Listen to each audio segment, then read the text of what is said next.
Welcome this afternoon. And my objective this afternoon is for you to tell me what you would like to see done over these next 4 years.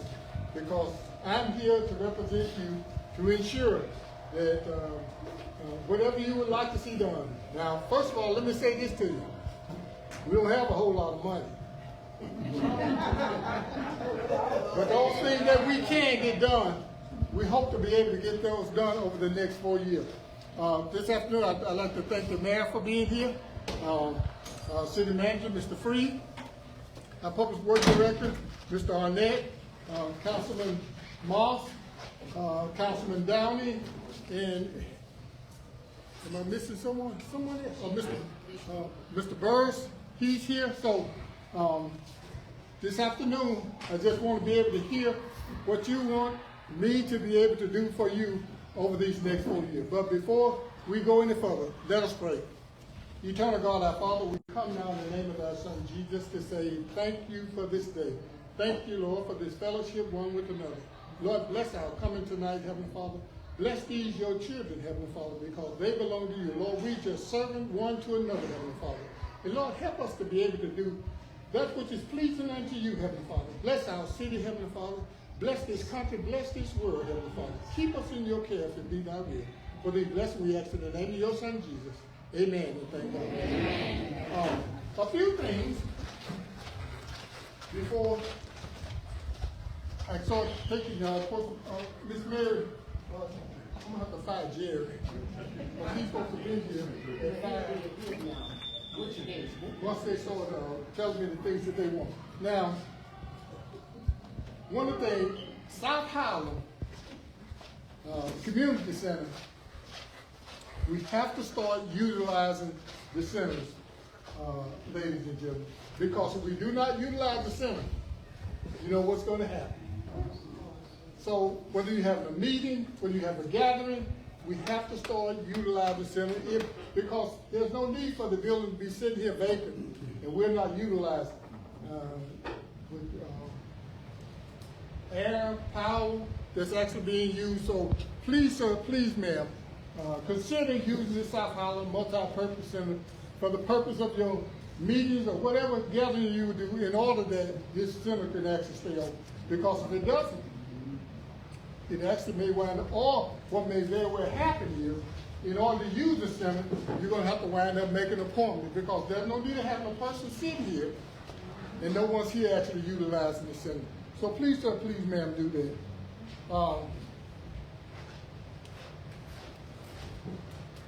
I don't have to tell you this, but we have a real serious problem in the city with litter. I mean, our city, and that's all over the city. It used to be where you could actually, they had a program where you talk to kids in the school system about littering.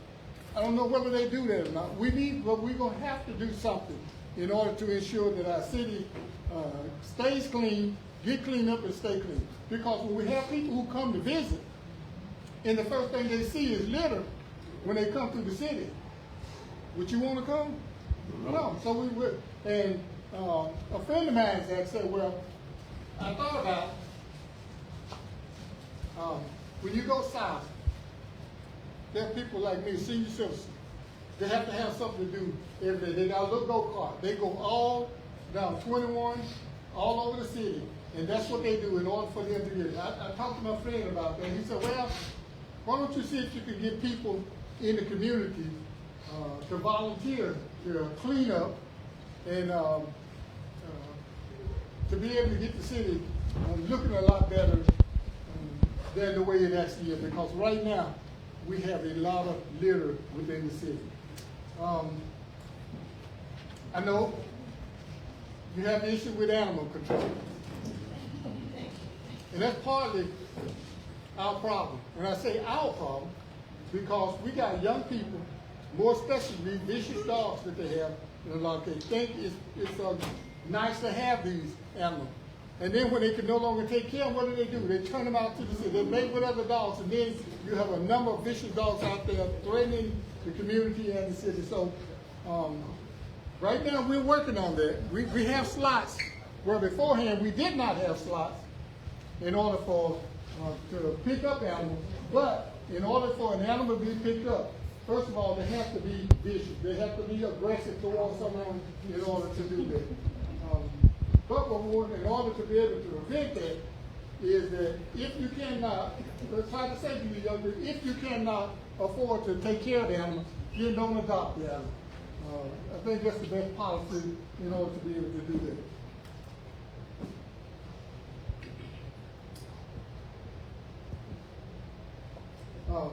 So this afternoon I want to hear from you all. What would you like for me to be able to do for you as your council person over these next 4 years? Yes, ma'am. In my area, I live on South Christine between, my name is Ms. Clark, 605 South Christine. I live between H and G Street.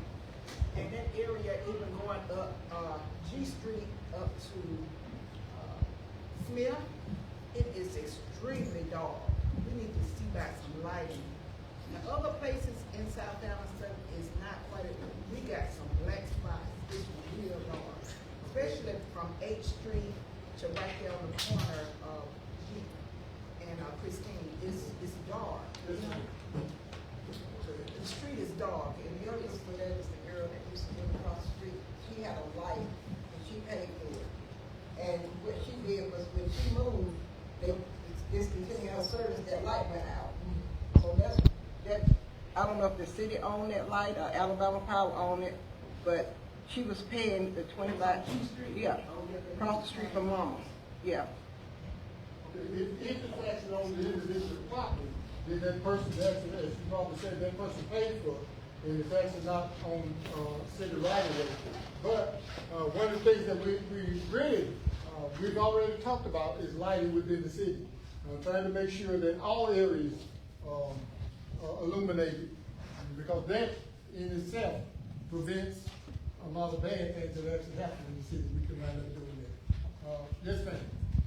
Okay, I brought this problem. I live on 427 A Street, and there's an alley in the back where I live, and they use that as Talladega 500. Okay, it goes from alley to Christine. We ain't got one block, but they use it as. And sometimes I can't even get out of my driveway because of the traffic. And I'm like, why are y'all coming through here? There's nothing up here but the people that live. Ain't but 2 people living on that block. So why are y'all coming through this area? And I had asked previous to you, and I've asked Ms. CL about putting a one-way sign up there. And maybe that would eliminate some of that traffic. I don't know. Okay, is that coming from behind H Street, I think. we looked at that before. Did we not put a sign? We've actually talked about this at a council meeting and agreed to move forward with that. Yes, I think we may be waiting on the signage. Okay. To be put out. Because you and I and another person went out there. Yes, sir, that's our street superintendent. Okay. Yes, sir. That's gonna be on us waiting on materials to actually put out. Okay. And I need to ask a question about my neighbor next door. She passed, and I think I brought it to your attention about this. When she passed, they cut the utilities off. The family walked off and left the house. That included food and everything in there. So everything was ruined, and you could smell it a mile away. And these warm days, you can still smell it coming up out of there. And I had talked to Miss Tanner? Yeah, she came out there and she said she was trying to get in touch with who owned the house so that they can see if it's in a way they can tear it down, because it's dilapidated on the inside. The outside look real good. You think it's perfect, but it's really not. You know, the floors are caving in, the ceiling caving in, and you can see on the back of the house where that's caving in. So, you know, that's the issue that I really have in my area. Yes, ma'am. I'm Angela Martin, and my facility is located here in South Anniston at 304 East Layton Street. 1 year ago, our facility was robbed and vandalized, and blood was stuff all over the place. And on camera, we could see the car driving up, but again, concurring with the people who have already spoken, there was no light in this area, and we would very much appreciate a light and a camera be in this area. I guess that's public domain since that's a city bus sign there. It would be useful if it could go on that street, on that part of the street on South Lane. I brought pictures in case you need to look at them. Then another concern we have is behind our facility. We're kind of like afraid to go back there. We have the parking back there, but the streets are narrow. It's easy to blow a tire driving back there. Not to mention the fact that it's very narrow, and we'd like for that to be cleared. I don't know if that's public property or whose property that would be on, but it would really help if it could be cleared and that road behind the facility that the community uses could be enlarged.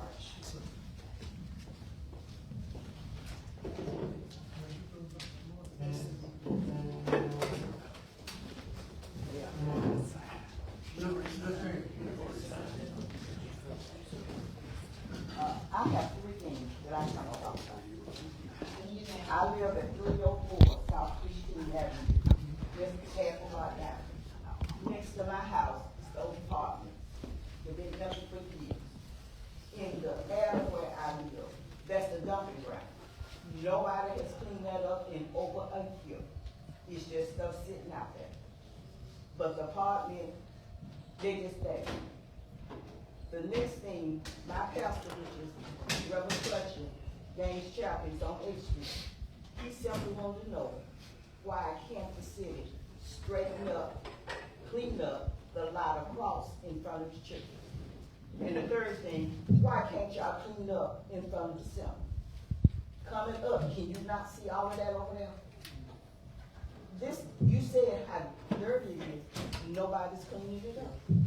Nobody, you're not even cleaning up your part of it. Now, one of the things that happened, and that's something that we need to be mindful of. If in fact, just say for instance, what she's expressing across the street, I think it's a sign over there saying new buildings coming in 2022 or something like that. If in fact it's grown up, what needs to happen is that unless someone calls the city and says, can you all do something about that? They're not going to actually go out and do it unless they actually receive a complaint from them. You have to have a complaint in order for them to come out, and it's actually someone else's property. It's not actually city property, but it's someone else's property. And you have to have a complaint in order to go in there, take action in order to be able to do that. Let's see. You mean in front of the center? Yes, ma'am. Somebody got to complain about it. Yes, ma'am. And the person that comes in your work doesn't see all of that. Don't need nothing to me. And one of the things that actually happened is that's something we have to do when she talk about dumping in the area. Now, that's the issue we've been had for quite some time. If you see someone that is taking items and putting them out in the area, write that tag number down and call about that. Because if they don't, they're going to continue. Now, what should have happened, and let me make, is that when we acquired 121 as not only transport, but as for household pickup, we thought they were going to trail off. But what actually wound up happening is 121 only picks up in front of residents. They do not go in the alleys. They do not go in vacant lots. They only pick up debris in front of the residents. So what happens is that if there's something out there, then the city has to come and police that up rather than 121. So really, if you see it, matter of fact, call me. Call me, because that's who you should be calling. And I'll see about trying to get that taken care of. Yes, ma'am. Okay, I'm here. I know I've worked in Jacksonville, retired, but I've been back to work. Work in Jacksonville, and they have a shredding day. And I was wondering, do we have a shredding day where you can bring your important papers and get them shredded? Not to my, no. So I would like to just suggest that. And also, I live at 500 East 6th Street, I would like for somebody to just ride through there.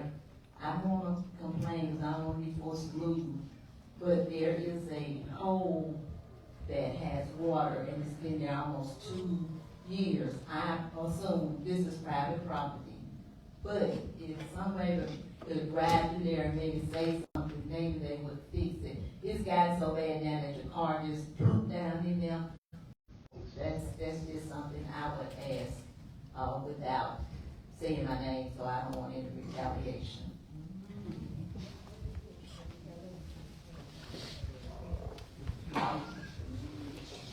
Oh, I have one more thing.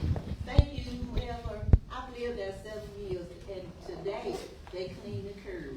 So whoever did it, I sure do thank them, get the leaves off the curb.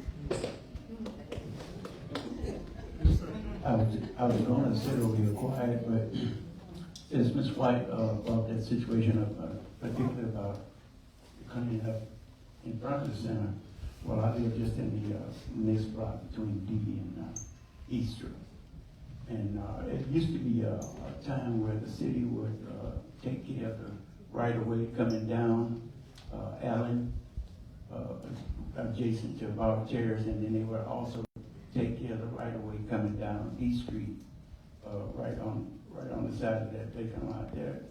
It seems that somebody's come out and to get a hatchet job, but it hadn't been being kept clean like it used to.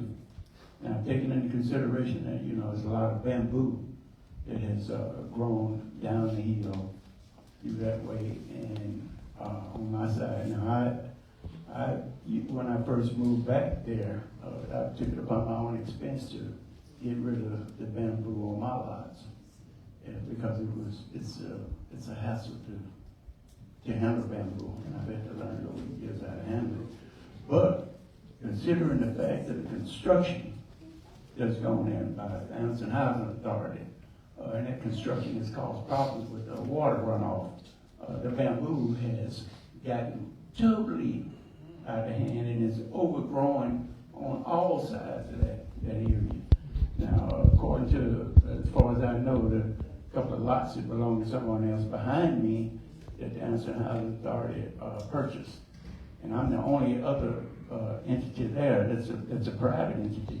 And I've been treated like a stepchild over there because they said it's always too close to federal property. And I was wondering whether the city was going to continue to take care of that right way as they had done all these years, or whether it's not being done anymore, or is it because of the construction? Is it because of the water runoff, for which I'm still getting and has ruined my property and the woods rotting under my foundation? And nothing's being done about it. I've mentioned it. It's been years. It's amazing how time flies when bad things are happening, but it's been years, and rather than take any kind of legal action or anything like that, I was trying to get things done, but they ain't getting that done. I was wondering, is there anything that the city can do about that? And is the construction continuing on the Anniston Housing Authority is what I want to know. I don't know if that Barber's area belongs to the housing authority. I think it's a private contractor that has Barber's. Harrington, so the property that he's referring to, that is essentially on top of his property on that hill, is actually owned by Anniston Housing Authority. And when they were clearing out, the contractor was clearing out that area when they were renovating Barber Terrace, it created even greater water flow to their property. And so what they did was they created a retaining pool up there once that complaint was made.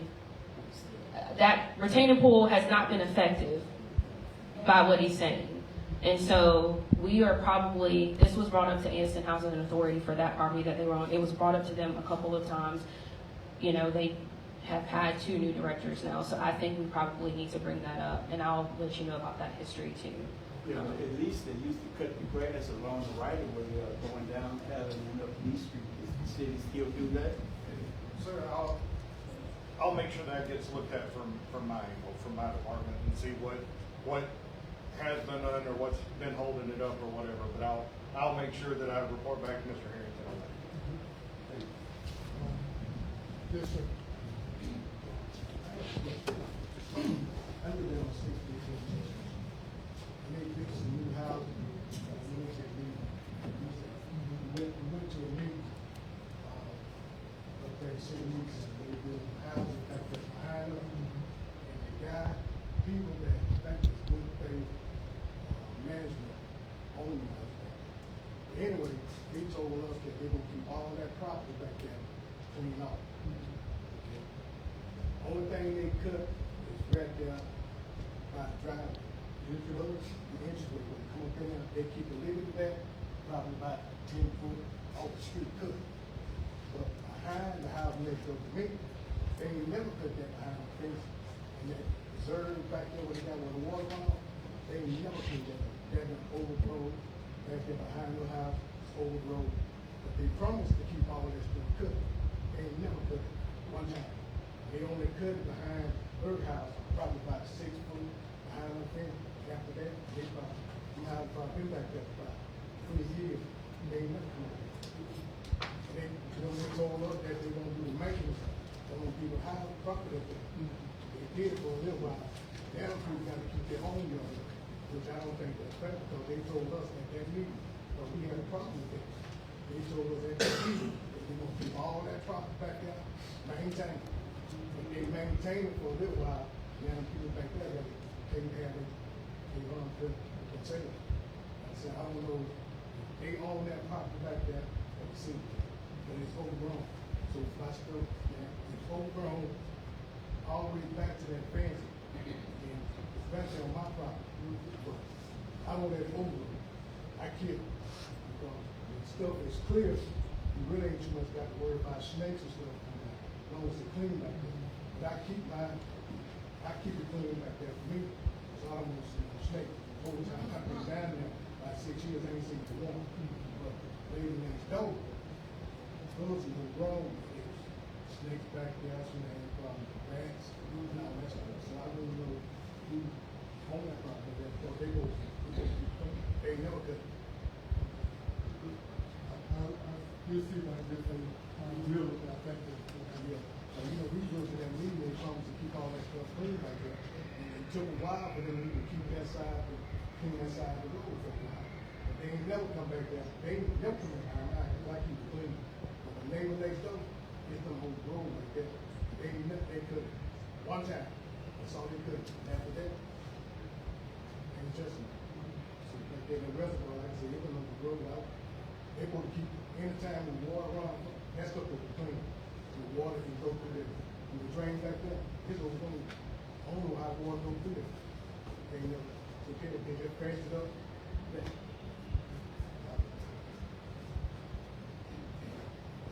Yes, sir. My name is Smith. I live at 16 South 16. And I'm getting ready to move over on 119 Grand.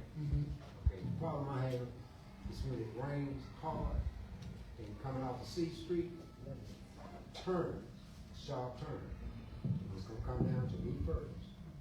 And when it get to where I got some gutters running, somebody come out there and just dumped out some cement. So what it done, it cut a hole. So when that water come in full force, it's going up under the drainage now. And the big rocks that are pushed off that mountain, they'll block the drainage. So now it goes over the street. And the big rocks is in that flow of that water, it's got the pressure behind it. They come straight to the driveway, over into the yard, it's going into the next door neighbor's yard, and then you got rocks, debris, is scattered all over the road. You know. A drainage system coming off C Street, turning on to Grand. That would sure be nice if you help that out. You did this, you go good. C Street up Grand. Well, too bad he uses that. Okay. All right. Yes, sir. My name is Russell Deanna. I live at 108 West 10th Street. I live downtown. I work part-time as a lifeguard for YMCA, and I'm frequently downtown walking back and forth between home and the YMCA. And I also ride my bike through Chief-Ladaga, Ward 3, and then Ward 4. And the two issues I see are stray dogs. And I got bit by a dog along Gurnee 2 weeks ago, right at the Gurnee and 13th, two dogs, one bit me. And there's often dogs just running and kind of associating with the people who are unhoused. And we have services for the homeless unhoused in that area around the YMCA, Martha's Hope. And the other issue I see is just the amount of litter as you propagate away from that area, 10th Street and Gurnee.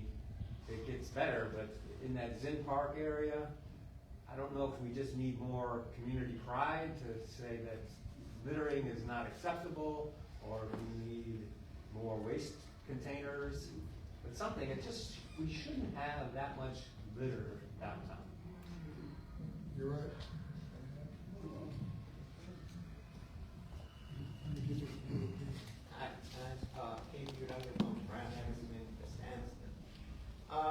Last week I was visiting someone on Moore Avenue, and it was a house next door to her that has been abandoned since prior to the pandemic. So there's no light, running water, or anything that's on, but it seems like homeless people are, they have access to it or going in there. And I just happened to ask this one guy about, I said, well, I'm afraid of dogs, I don't like dogs. But anyway, where are you from? He said he was from North Carolina. He said whatever program that he had gone through, they gave him and the lady friend that was with him a one-way ticket to Oxford Anniston. So why is Oxford Anniston, these homeless people are coming in? He said that it was probably the resources that we have. So really? So. One of the, let me say this, is that for the most part, Anniston is footing the bill for that. Now, some of the other surrounding cities, they bring them all to Anniston. And one of the things we can't do, we don't want to turn anyone away. We want to try to provide for them, but the other cities need to pitch in and help us help house those persons who have maybe brought from other locations in order to do that. But a number of people, the majority of people, I would say that here that are unhoused are not from Anniston area. So, but as I said, we can't turn anyone away. But so I guess the word is out. Come to Anniston, and they'll take care of it. Yes, sir. I'm sorry. My name is James Smith, 1708 Patch Place, over at Glendale. I got a couple of things. The first one is about the leaf pickup. Historically, the leaves were picked up no later than about mid-December. But for some reason this year, my leaves sat out there in front of my house all the way up to here about a week or so ago. So I wondered why it's taking so long now, since we switched over to 121. And the second thing is Avenue P, between South Quintard and South Noble. It's got a turn lane that runs from east to west, block to block, on that narrow road. Almost as if the planner thought it was as wide as Greenbrier. It's not. So what's happening is if the car's right there at a turn lane, and you hit north on Noble, and you're trying to make a right-hand turn to go to Quintard, you got to almost come to a complete stop, in order to make that turn. So can the city either turn it back into an east-west road like it should be, one lane of traffic going each way, or put in a turning lane right there on the South Noble side and on the South Quintard side? There's an issue, and I can't say whether or not we aren't supposed to do any, let me say I can say this so you can understand what I'm saying. Not even a traffic control device, not even a turn lane. In order to do that, you have to have a traffic engineer to determine whether or not what's the best thing, traffic control device to put there, or a turn lane in order to be there. There are a number of them on Quintard is that you cannot see if you're making a left or right hand turn. You cannot see because especially large SUVs are there. We really gonna have to look at that and see what we can actually do about getting turn lanes and making it safe in order to be able to turn. Now, 121, initially, they started out picking the leaves up, but citizens complained that what had happened is they were taking the grapple, picking it up, and they're putting divots in the lawn. So then they come and say, okay, what needs to happen is that you have to put the leaves in a bag in order for them to be picked up. From probably Mr. Arnett and them had them to come and get them on Pass Place, because of the fact they want to actually have them in bags in order to be picked up. But we're gonna really have to look at, it's a safety issue when you have these turn lanes and the people are unable to see as a result of that. Steve. Good evening, everyone. My name is Steve Stewart. I stay at on Wilson Circle, 412 Wilson Circle. The things that you were talking about earlier, I have to like the stray dogs and the traffic. Okay, back here in March, I went on vacation. I got a notification on my phone. These dogs was all in my yard, destroying landscape lights and all that. Those same dogs are still in this area today. I've called animal control. There's always an epidemic. It's a pandemic. But you let something happen in major cities, they're gonna get those darn dogs. It's always, it seems like in our community, we have problems with dogs and issue about trying to get these dogs out of the community. And another thing, the area that I stay in, okay, they want us to put our trash on the street. Okay, if I come out my back gate, I'm about that far from the tap. On the front of my house, narrow road in a curve. If I put trash out there, it's gonna block traffic. So when y'all had the dumpster down here before, I'm like a do-it-yourself. Okay, I put all this stuff on the back of my truck, and then when that dumpster came down here, because I'm doing something around my house, put it on the back of my truck, I brought it down here and throw it on the dumpster. And the dumpster that y'all had, I think it's once a quarter, I think. And I would appreciate it if y'all could get that back, because if not, I'm gonna have to make a trip to the dump, simply because I can't put my trash out. Because it'd be out in the street, in the backyard, like I said, if I come out my backyard, about that far from that. So I can't put the trash out there. It'd be out in the street. So it's too narrow for the truck to actually get in there to get it done? What's that address again? Before we feel good with service. And you're about the stray dogs. I mean, like I said, I call animal control myself several times. And like I said, it's always a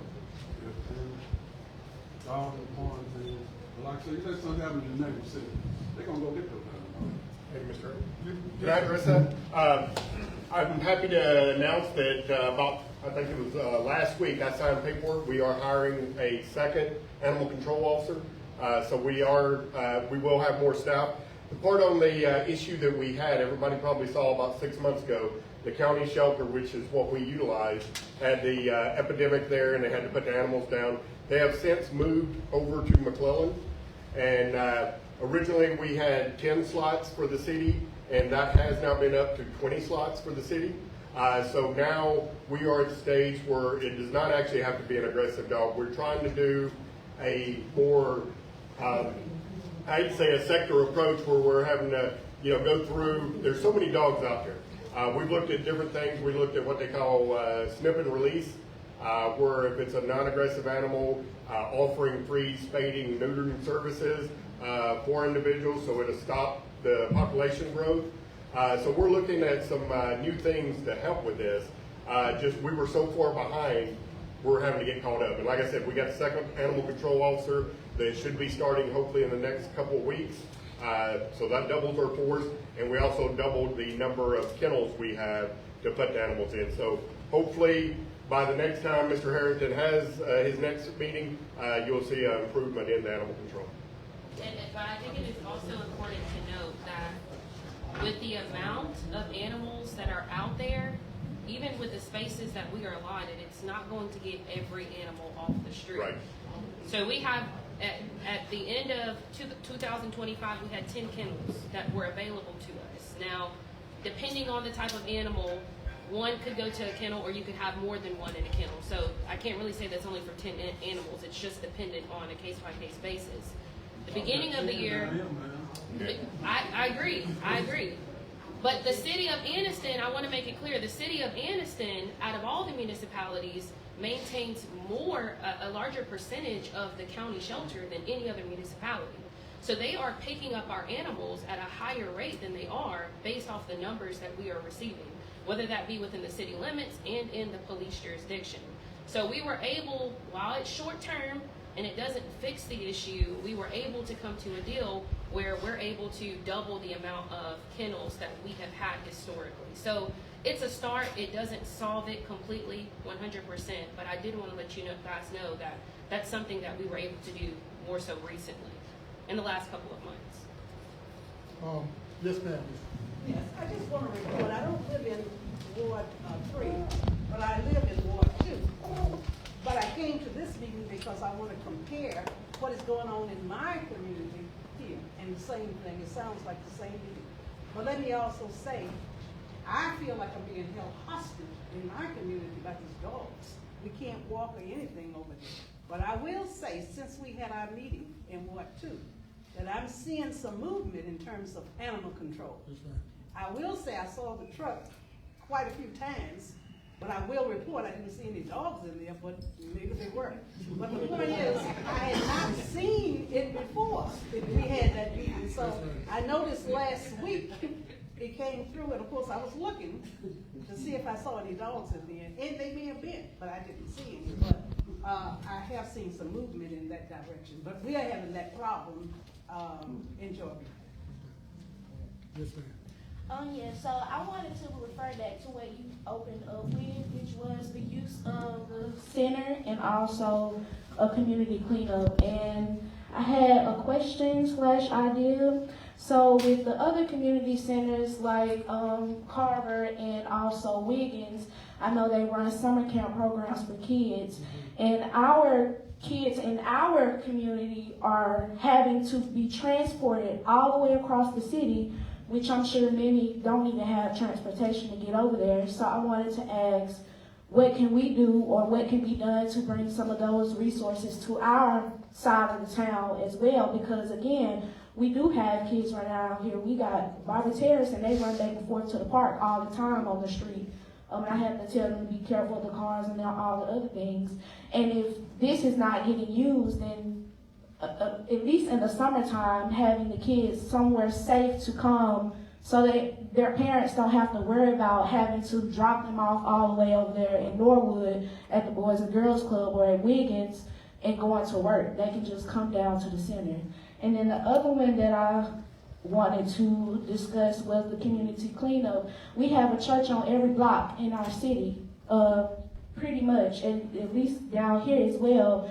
And so what can we do to get these churches signed up for a community cleanup? Because I'm sure that they would enjoy coming into the community, preaching the gospel, number one, and also making sure that their people are straight inside of their community without just having to say, or that be dependent on us having to get that all together. Because I'm pretty sure a lot of us are busy. I know I'm a student. I also was working in Birmingham, so I wasn't even at home a lot. And so it's a lot trying to organize community efforts. And if we have multiple people, or we can get those connections in order, someone get a sign up, or even we vet the churches or whoever else that may want to, I'm pretty sure that we can get some of these things that we are discussing as far as like litter and things like that, because I feel like we do have a personal responsibility as well, that not always being on city officials, police departments, and whoever else.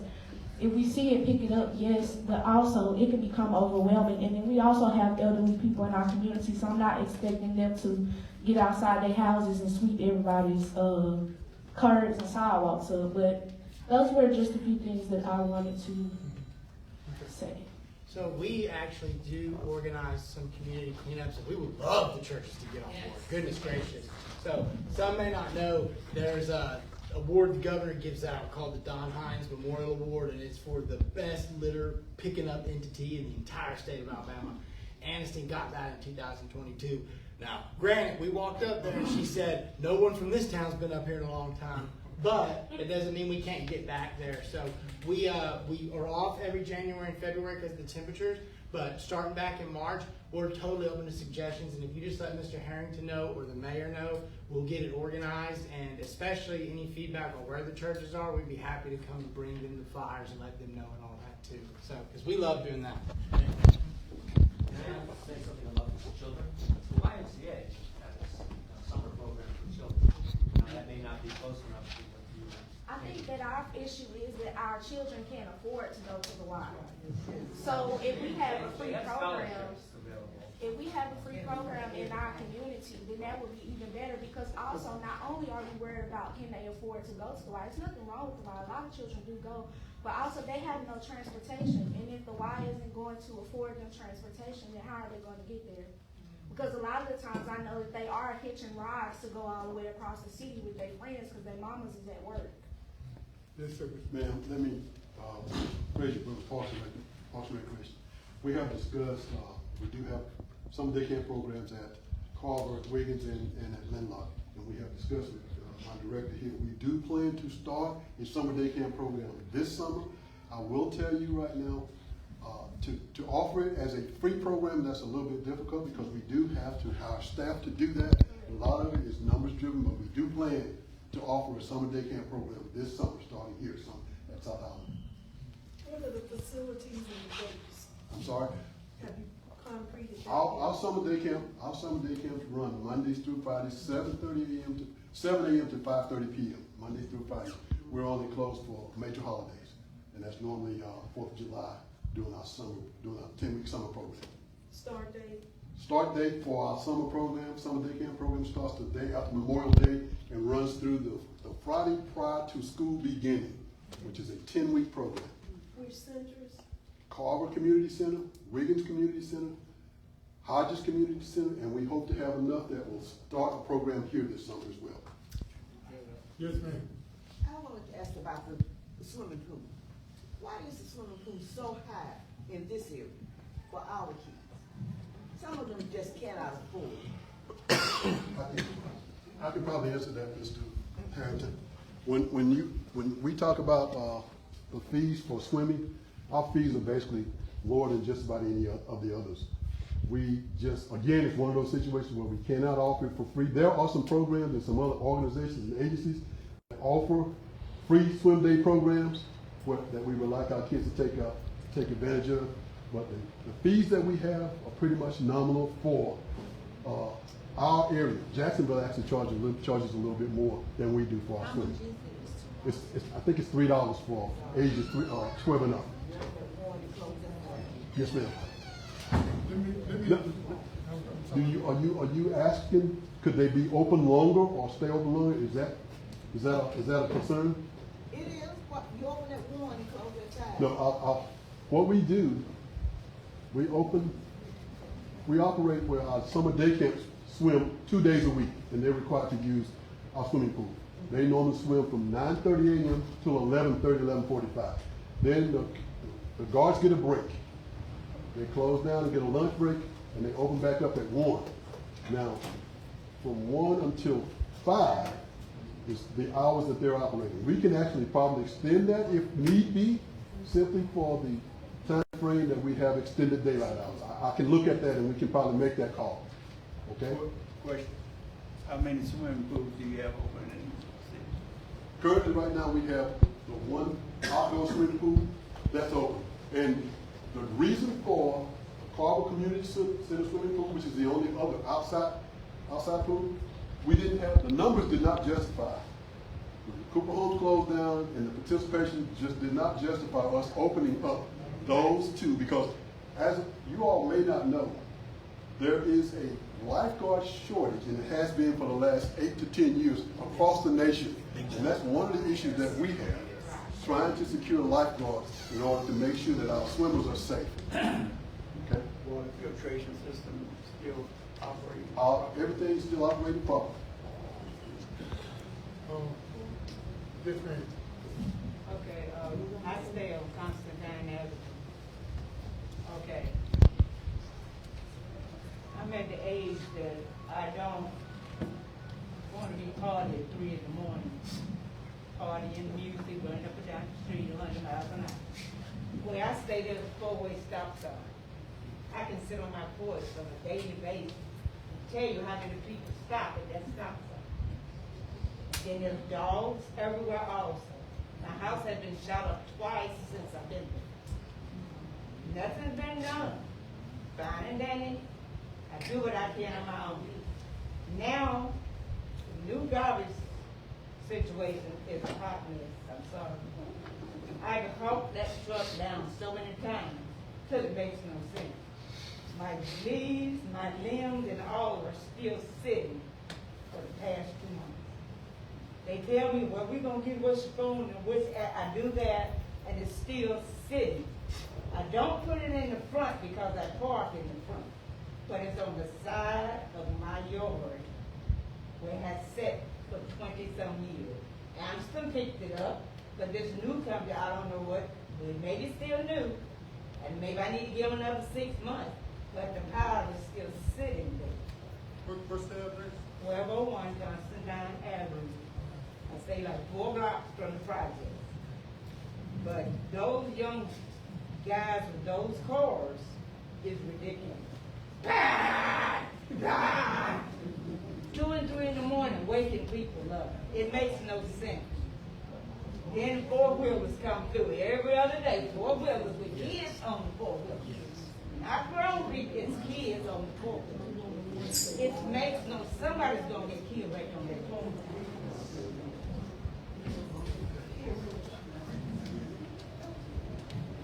I didn't know what all we were discussing, but Mayor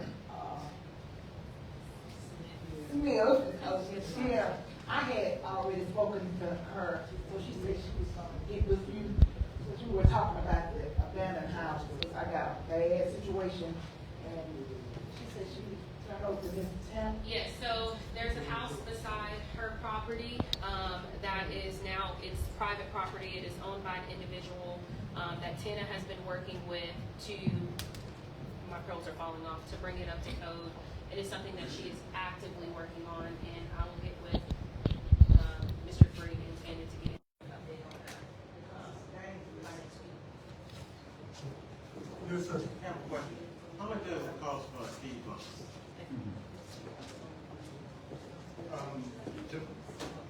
Depends on several factors, but generally around $5,000, give or take. And we have to do a analysis of it first, which costs some money to see if it's a safe location, if it's gonna cause more accidents, if it's in a curve, things like that. And everyone wants one, by the way. Speed bumps. That's all that I've heard. One thing I have not heard. Streets. We'll try to give you an opportunity to get that done. Try not to hit you up tomorrow. Yes, sir, and Lord have mercy. My prayer is we can get it done as soon as we can, but this year, it may be very few streets this year because we had another situation that we had to do. But I'm hopeful that over the next 3 years, that we can get the majority, not only in Ward 3, but the city itself, because a number of the streets in the city are just in poor condition. And so we're gonna have to do something about that, because I had a lady that called me the other week, she burst her tire and rim in a pothole. And there are streets that have not been paved in quite some time. A suggestion was brought up, I don't know if we're gonna look at that or not, but hopefully we can get that done as soon as we can. Yes, ma'am.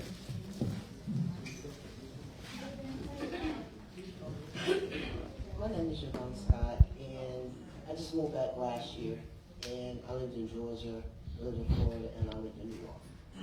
And what I'm really not understanding, and they say it's a religious, Christian-based thing, where the state about, I mean, if Alabama as a whole had the lottery, it would help the streets, it would help the schools, it would help a whole lot of things, And they say it's Christian-based because so many Christians in Alabama. Well, all the Christians go across the line to Georgia buying lottos.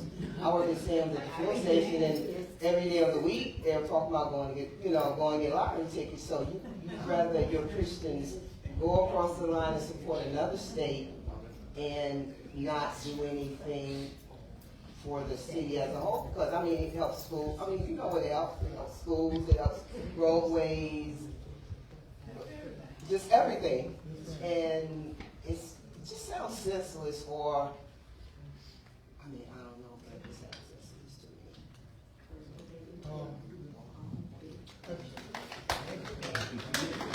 We agree with you. It's a state issue. It's not something that the city council addressed, but I agree with you. I mean, it seems like if you flood and flood and flood and flood and flood, you know, I mean, because like in New York and in Florida, people use their councilmen, people use their state representatives, and that's how, you know, you get a lot of what you want, you know, but you just gotta come together and do these things, you know. Flood the people that in high official places that you're paying out. I don't know nothing about nobody getting paid here, but I'm just, you know, as a whole, you know, it would make more sense, you know, I mean. I think that's also an issue as well, because a lot of our young people are now coming up and they don't go to polls, they don't go to their city councilmen. It's not about voting, it's about petitioning. Yeah, so I'm saying, like, even with petitioning, they're not coming, we go knock on doors. We're not the only one in here that's about, you know, under 30 or just at 30, and our people are not in here. Our children are not in here, so they don't know to go to our councilman or to our mayor. And then our mayor has young classmates and things, and they still don't come talk to her and try to get their issues together. They go on Facebook, but that's about it. And they don't exercise their actual right to petition or to go vote or to choose and have the right to choose who they would like to be in office, whether they want or not. Because they're petitioning Alabama Power now online on Facebook. You know, so I mean, it's got to start somewhere. You know, if it only starts in South Anniston and don't start in Central City or don't be in Harrington City, these areas can never grow or prosper. I haven't been here in 50 years, but I remember a time when 15th Street, you always seen somebody, you know what I'm saying? Now you don't see anybody. I mean, and maybe it's for reasons, but it just needs to come together for better reasons and stuff. This young man right there. Hey. Listen. My name is Gary Welch. I live in Gulf Springs. I have property on Ober Street. About littering, if you decide to create a plan and create a committee to create this plan, I would like to volunteer to be on that committee. Ms. Mossy. Yes, sir. That needs to be, we don't need to just be talking about it. We need action to get it done. Amen. Amen. Yes, sir. How long can a house or apartment be empty and abandoned before the city can tear it down or make them clean it up? It's apartments next to me that's been empty for over the last 25 years. And I tell you, sometimes it may take that because you got people issues when it comes to demolishing a home. We can't just go and say, this property is abandoned, it's been there for so long, it didn't take it. No, there's a lot of issues that have to go forward before we're able to take those down. And there are a number in the city itself. But you can't take them down unless you take the legal way. We don't have any money to be giving away. So it takes a while. Okay, now how long, because I noticed for the last 5 years, that property's been in the paper at back tax. How long do you wait for back tax before you do something about that? So, ma'am, the standard nuisance process takes about 8 weeks, and for our code enforcement to get to the point of demolishing a structure, they have to deem it structurally unsound, which can be a high bar because I've seen some buildings that you and me both would be like, well, that isn't sound. But they have to go in there, they have to get the paperwork, get the people that do the study on it being structurally unsound. And then, as Mr. Harrington was saying, once it is reported, it's an 8 to 6 week process It goes before the council, and then the council will vote to abate it, which would be to clear the problem. So if it's grass, it'd be cutting the grass. If it was a building, it'd be demolishing the building. That's about how long it What do you takes. consider inhabitable? If you don't have any windows, you don't have any doors, you don't have nothing else, what is that? Is that inhabitable? No, yes, ma'am. That's exactly why I would get with Mr. Harrington and get Miss Tana out there, because it very well may be one that can be demolished. And sometimes I tell you, you may be shocked by the things that aren't being reported. And something can sit there for so long, and it's kind of like we said with the trash out in front. No one said anything. And I know to you and me or others, it definitely sits with us. But, you know, the more we can get out there and report it, the quicker these things will be done for sure. And the issue you run into, even before it gets to us, Ms. Tanner has to go through all the steps in order to get that done. And sometimes that takes quite a while in order to be able to do that. Yes, sir. Yeah, I live on 519 East 6th Street. We moved here a year ago. I have a few things, so I'm sorry. The first is, Quintard sounds like a drag race street, like at least 3 times a night. And I'm pretty far from there. And I can hear them just go and go and go. And then, so what are the police doing there? And then secondly, we would walk to downtown all the time, because we walk all over the place. But you can barely cross Quintard. The one right where the Walgreens is, that light doesn't last long enough for you to like jog across it. And I have a newborn in a stroller. I'm not jogging across the road for that. And it's the same way for a lot of the crossings further down. And again, we walk down all the time. And then I have 2 more things. And I lived in Coleman for a while, and they had their own like power company. Alabama Power, we were $200 in November, and they jumped us up to $700. They said we used 300. They said we used 3 times the power on the 3 coldest days, which isn't true because my heat pump died. So like they just are lying to me, point blank. So what is going on there? Is there anything the city can do, like an alternative? Because like it's ridiculous. They told me my bill in February is estimated to be $1,000,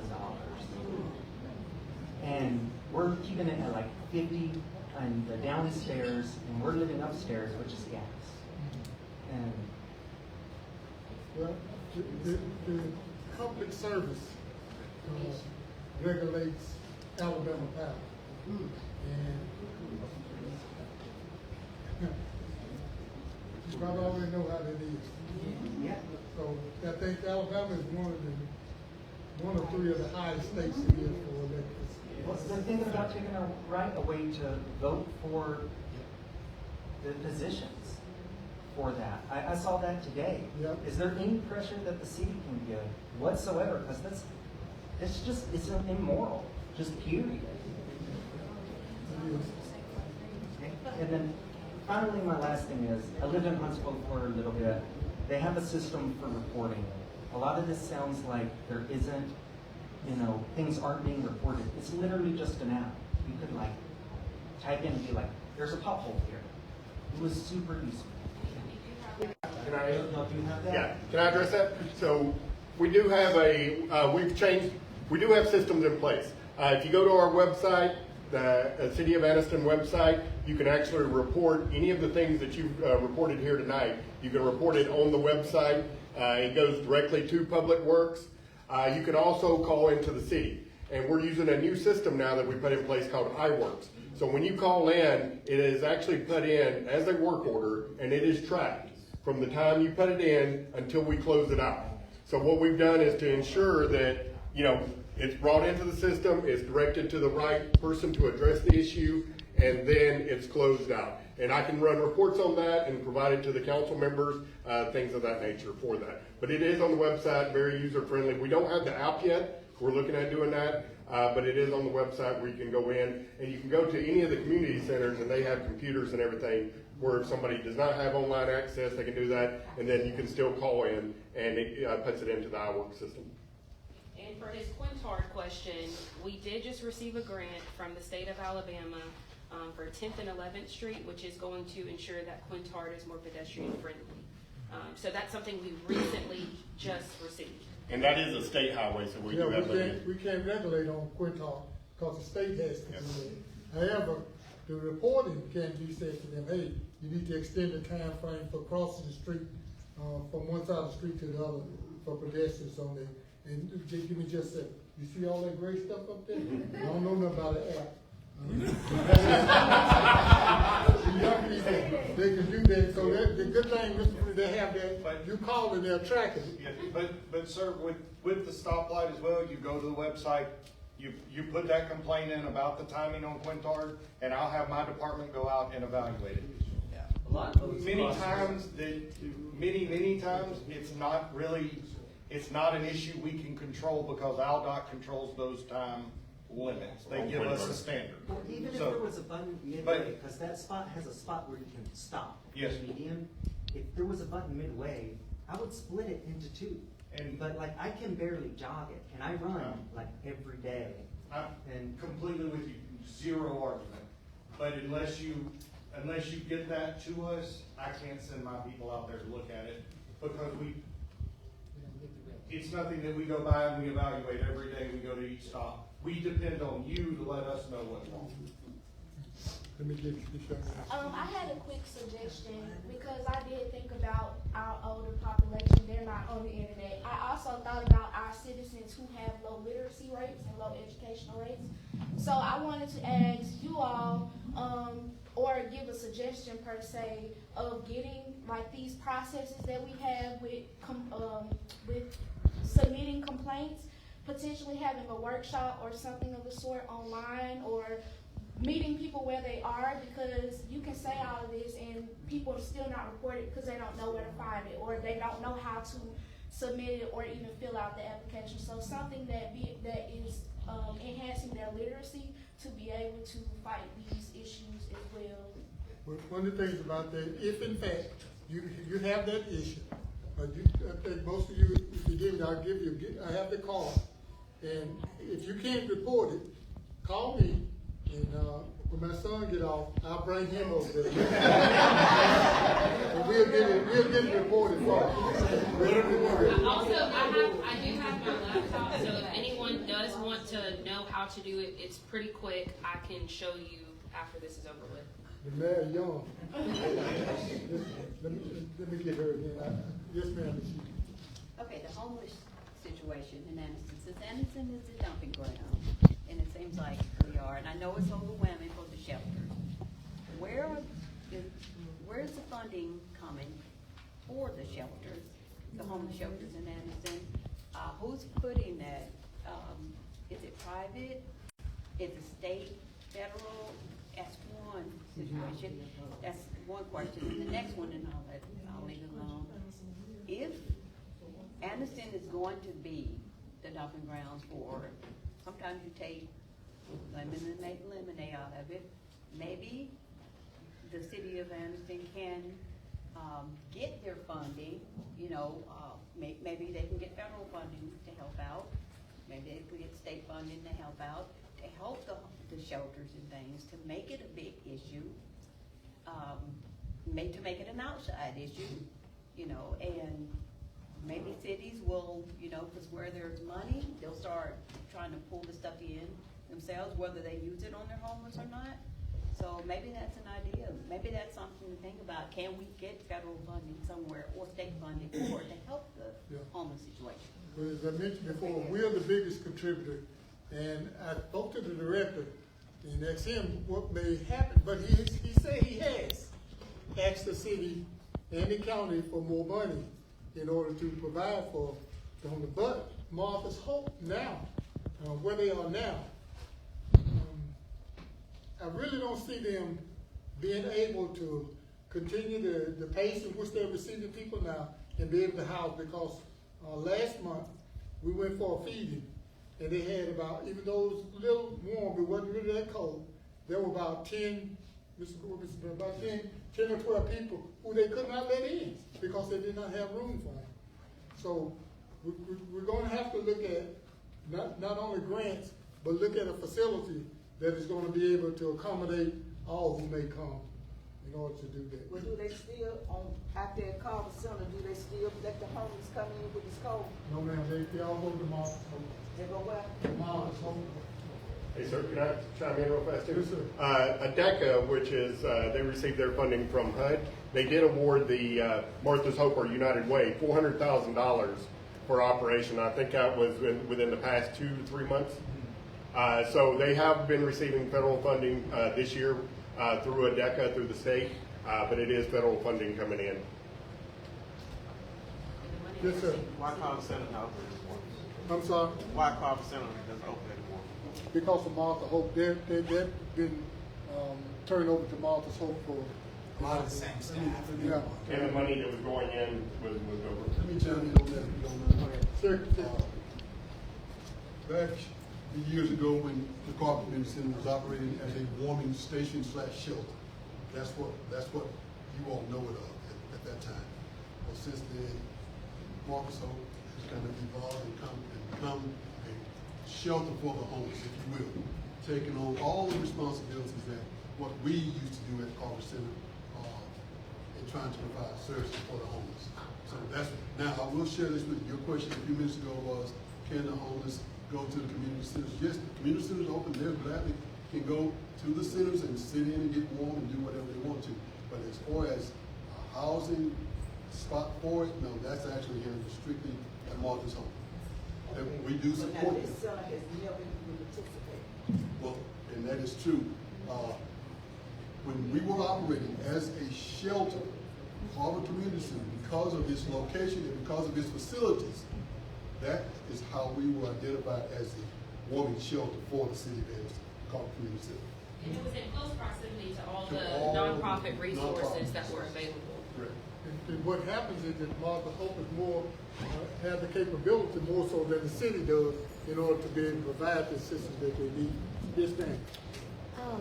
For the past 2 years, I've just been curious. If anybody can tell me, I live on Powell Avenue. Yes, ma'am. And up there on Frank Ray's Park, I always meet up with dump trucks coming down, carrying a load of red dirt all the time, you know. What I'm worried about is the kids ride their bikes up there and they play up there. And if there's no gate, there's no nothing to stop that. It's just like they're digging it out and digging it out and digging it out, and it's getting deeper and deeper. And to me, it's dangerous, but I really want to know where the red dirt is going and what's going on with that. They've been just moving it like something out of a movie.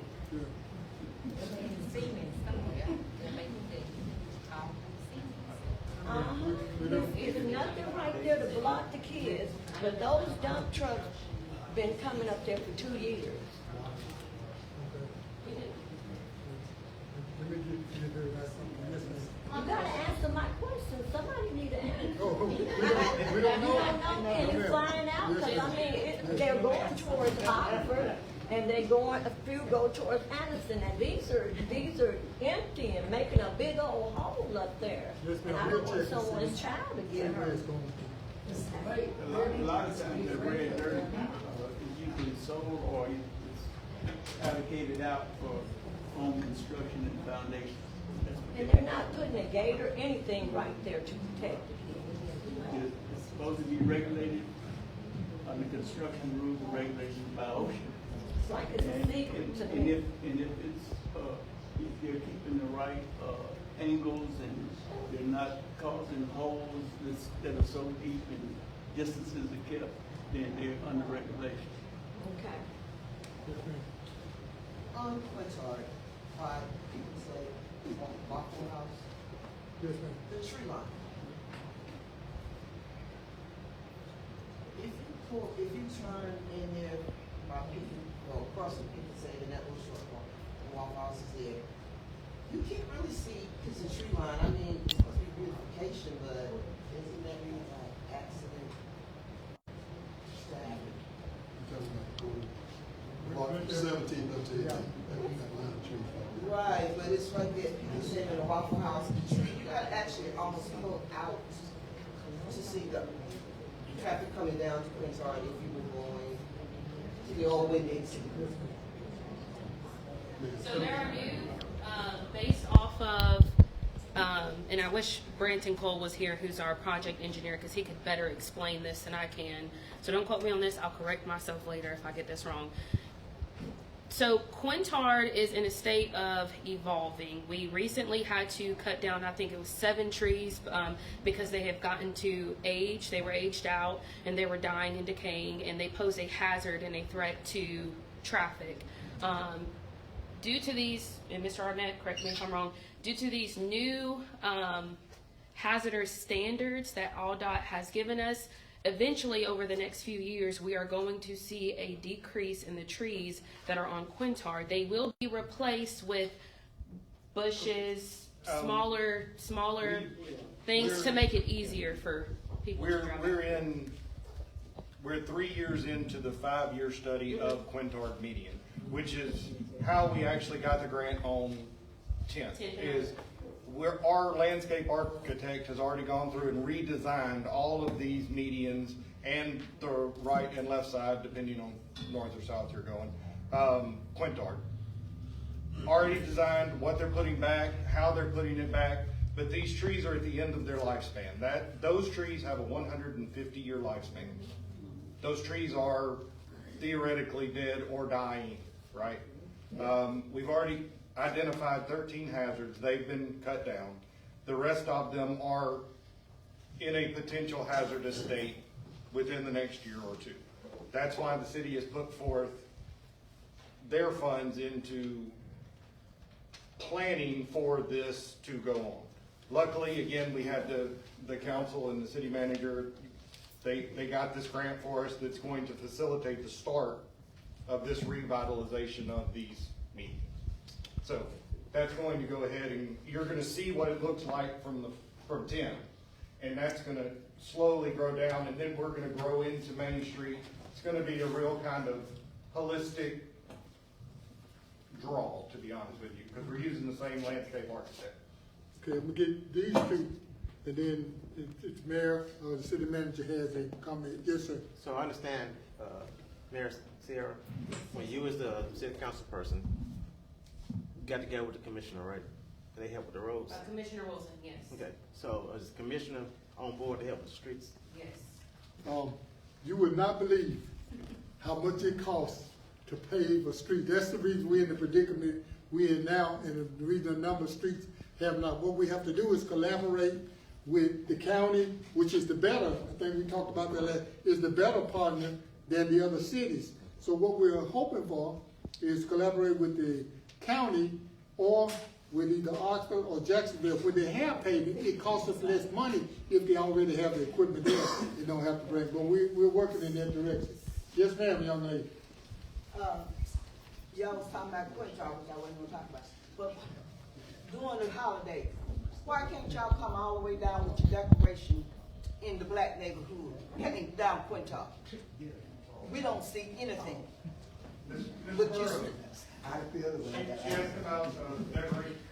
right. Sorry? You heard it get first, and I apologize, I didn't hear the comment or the question. What was it again? I was asking why y'all stop right there at the corner of Quintard. Why don't y'all bring the decoration all the way down in the black neighborhood in Quintard? I guess We I'm do sorry. We do the light post down 15th Street. So are you referring to as 15th Street? I'm in South Anniston. I'm in South. South Quintard, okay. Yeah, South Quintard. So our route actually starts at 18th, it comes all the way to the top of the hill. Right, well, why don't you come all the way down the hill? We live down there. And I understand, I clearly do understand it. And in 25 years, I've never gone past that. And I'll tell you this, I'll get you an answer as to why we haven't gone beyond that point. And I don't think it has anything to do with who lives where. I think it was just based on what the city had done over the period of time and the resources that we had. But I'll definitely look into that. And if it gives us an opportunity Now, I mean, to don't extend get me it. wrong, I understand. but I'm just saying, I live down that way. I understand what you're saying. And been down there all Now, my life. I will share this with you. From at the top of the hill, we normally decorate trees and brush. from the hill going downward, there's less trees. Yeah, So it's less opportunities for us to have to decorate. And I will put that out there, but I will look into it, I promise you. yeah, and then the capacity and power Yes. is not in that area. Matt, did you have something you wanted to say? I just wanted to say, if you guys need me to show you the work order link, I'd be happy to do so at the end. And you have a wonderful city councilor who's doing an excellent job. And of course, if I can ever be of service, please let me know. And there are a lot of things that we're working on. And I know you guys probably get tired of hearing that. And there's probably a low level of trust in the government. I completely understand. But you do have people on this council who are genuinely trying to affect change, and not just the council, but the staff as well. So your complaints do not fall on deaf ears. That's all I wanted to say. Mr. Freed? One, I want to thank everybody for coming out. This is a great turnout. Thank you to y'all for being here tonight. Councilman Harrington for having this, putting it together. To me, this is the best way for us to get out in the community. We have our official work sessions and things of that nature every 2 weeks, but this is more informal. This is where we can just sit and talk, and everything you said here today, I saw they were taking notes on it. We'll be following up with you, but please, use the resources that we have, the calling in and things of that nature. Our job is to serve you. The city council and the mayor, they're the ones that come up with the ideas and the planning for the city. Me and all the other city workers, our job is to implement their plans. If you're not getting things that you need from me or the city, by all means, reach out to your council member and let them know that. So, appreciate that. I thank Councilman Downey and Moss for coming. And then Councilman Moss is the 28th of February. 28th of February is when she has her town hall. Thank you all for coming, because this is the first time we done seen the mayor and the staff in the room. Thank you. Thank you so much for coming. Who your pastor at campaign manager? He didn't come, but he was going to say thank everybody for coming. And also, I want to say for my pastor, and it's really for our church house, they haven't dropped off the new trash can yet. That whatever I'm on that trash can, they picked up the old trash can, but they didn't drop off the new one. So since you up, you dismiss it. Dismiss? Yes. Well, we appreciate all of you for showing up. Everybody from Glendale, we appreciate you for being here. Glendale is my home, and I love Anniston. Thank you. Above all.